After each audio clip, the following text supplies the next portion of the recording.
Hey everyone, how we doing today? This is James Sweeney, aka SplitSuit, and today we're going to review a hand sent in by Benjamin.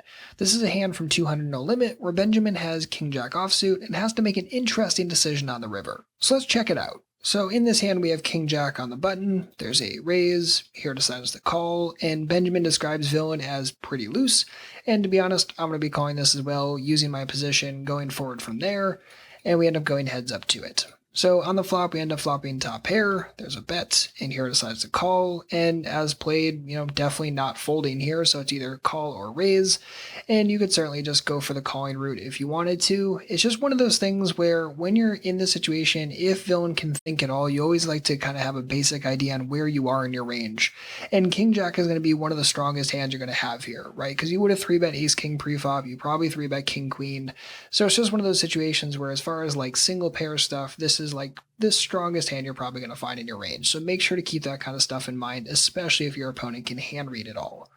On the turn, Queen of Spades, villain decides to bet again. This time you're getting 3-1 since you bet half pot, and totally on board with, again, just calling if you'd like to. Definitely not folding. You could certainly consider the raise, but I'm probably just calling here as played given this whole thing.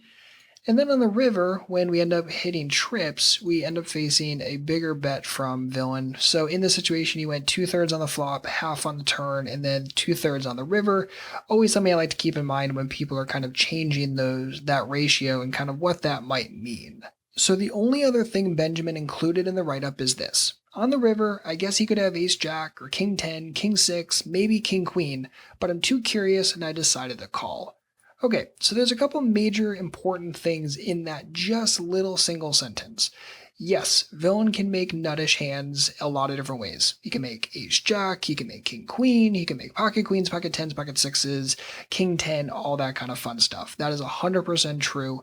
Much more easy for him to have a really, really strong nutted hand than it is for us to have a super strong nutted hand. Because remember, given our line, we could easily have something like 10x that's getting sticky or that kind of hand. So that's definitely something that we want to keep in mind, but this really at the end of the day is just going to be a math problem, right? We're getting 2.5 to 1 on a call here, so we just have to figure out, can we win this often enough? And if we plug this into Equilab and plug in our hand, plug in the board down below, let's just assign a range, right? Let's assign a pretty worst case. So we're assigned what? Ace King, King Queen, King 10, just say the chopper as well. And let's also assign pocket queens, pocket sixes, pocket tens, and Ace Jack made both ways. Okay, so if we do that, obviously we're not winning anywhere near enough of the time. We need to have roughly 30% equity in order to break, and we're pretty far off from that. So it's one of those situations where against that range, of course, calling would be pretty miserable. But here's the thing. If we can include something like Ace Queen in this range, or maybe King Queen, Queen Jack, if we can include those kind of hands in here as well, now all of a sudden we're good plenty enough of the time to justify getting involved. And of course, if you add any bluffs at all in here, regardless of how they're composed, then all of a sudden we're doing even better. So it's just one of those, you have to make a range assessment and go from there. Now there's also one other major important thing that I wanted to point out here. In Benjamin's little write-up, he mentioned King 6.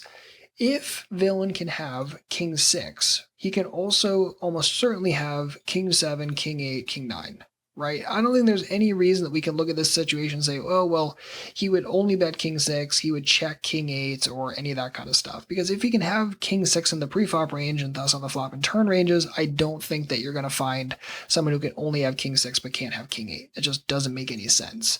So in this kind of situation, if we can include those, go back and evaluate it, you notice again, it's pretty close, right? Exactly, we need 28%, we have roughly 28%, so it's pretty close, and then if you throw any bluffs in there, then we're doing just fine.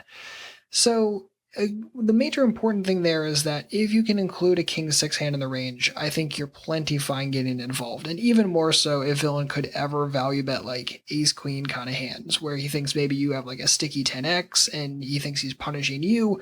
Now all of a sudden you can make this call. But you have to be very, very careful on the hand range and exactly what you're assigning. And remember, in the very, very beginning, Benjamin said that villain is pretty loose.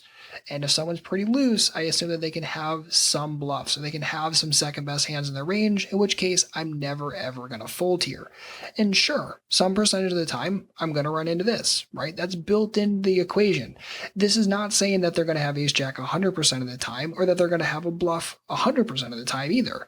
It's just simply saying that I think there's enough second best combinations in that range in order to justify calling, and even more so, we're at the top of our range, which is definitely something that we want to consider.